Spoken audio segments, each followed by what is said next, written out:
So I've been playing a lot of Pillars of Eternity lately, and one of the features it has in common with the Infinity Engine games is the ability to rejuvenate your characters by resting. The way Baldurs Gate handled it was by allowing you to rest at any time. This meant it was possible to rest after each combat encounter, effectively making it a full restoration at the end of the battle as long as the player bothered to make use of it. In that case, it could just be easier to make that effect automatic instead of giving players the option to do something mildly annoying for a massive benefit. The anti-abuse mechanic of a chance of enemy ambush upon rest didn't really help either. In fact, it kind of made it worse, since these ambushes are only dangerous if you're really low on health and running out of spell charges. Of course, the only time that would happen is if you held out and avoided resting until the very last moment.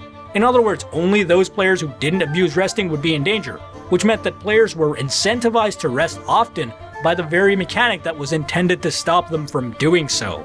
Dragon Age Origins did away with the resting entirely.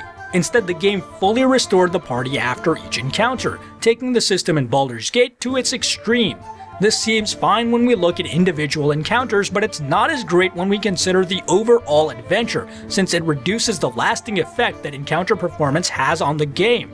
This isn't necessarily a bad thing, as too much of a lasting impact can actually be problematic.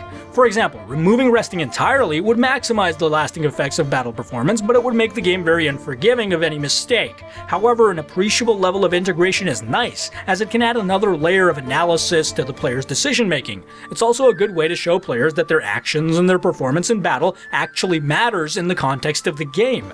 Planescape Torment included resting to restore characters, but limited it to certain areas like inns. The idea maybe was that this would prevent players from resting too frequently by restricting their ability to do so. It works to reduce the amount of resting in a similar way to Baldur's Gate, by making it more annoying to do.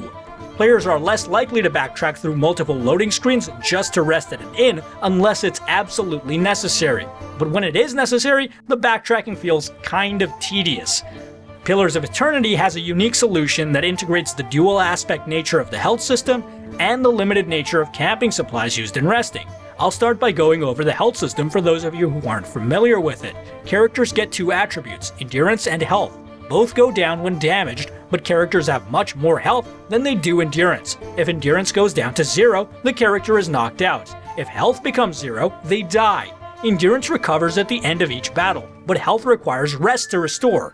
This alone reduces rest frequency because it takes a little while for health to get down to the point when resting becomes highly beneficial. After all, a character at full health is as likely to be knocked out as a character at quarter health as long as endurance is the same. The endurance limit means that there's still a danger of characters falling in battle even when fully rested, which adds a little more tension and tactical choice to the combat.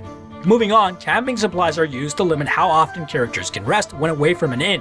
This doesn't prevent people from backtracking if they really need to, but it gives them another, less annoying way out. Ultimately, Pillars of Eternity doesn't make resting a truly limited resource, which would totally stop incentivizing tedious mechanics like backtracking, because this would also make the game very unforgiving of mistakes. However, it does impose restrictions in such a way that it allows players to play without having to resort to that kind of tedious behavior without entirely disallowing it if they want to. And that's something that I can appreciate.